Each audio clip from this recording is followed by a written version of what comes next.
I always like trying to find a sound for a show. As I got started, I did feel a lot of pressure to write music that would be worthy of Leonardo da Vinci.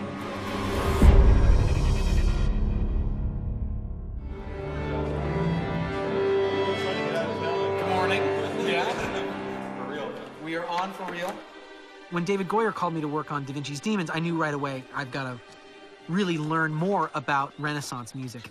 I like taking on a project that pushes my boundaries and makes me a better musician, makes me a smarter musician. Da Vinci's Demons is a little more complicated because our characters are real people, and a lot of our events are real events.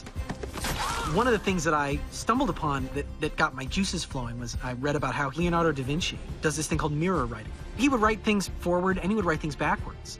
So I started doing that. I wrote backwards and forwards.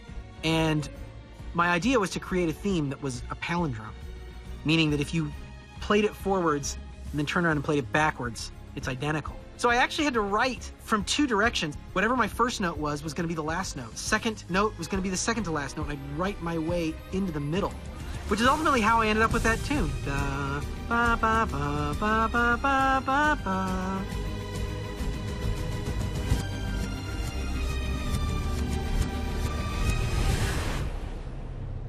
I have found that David Goyer is one of the most musically knowledgeable showrunners that I've ever worked with. When he gives me notes, it's oftentimes hitting upon something that I knew and I couldn't quite figure out what was wrong. And he'll just look at it and say, you know, in this scene, what about doing this? And it'll literally be a thing that as soon as he says it, oh, you're right, that's a great idea. It's really been a dream team for me of people to collaborate with. Unlike a lot of television music, we really take a big cinematic approach, which means we need orchestra, we need choir, but we also need smaller ensembles like a string quartet, and there's soloists and Renaissance instruments.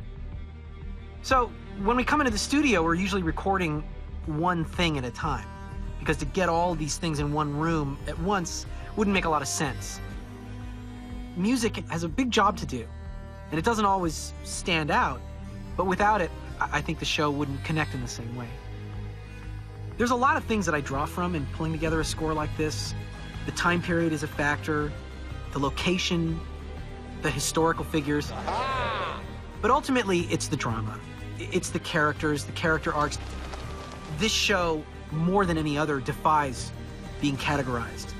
Everything about it is exciting. Yes! Watching the episodes, I'm just totally riveted. And then the fact that then I get to go back and watch them 100 more times as I'm scoring them, and I'm still riveted. It's been a fantastic experience.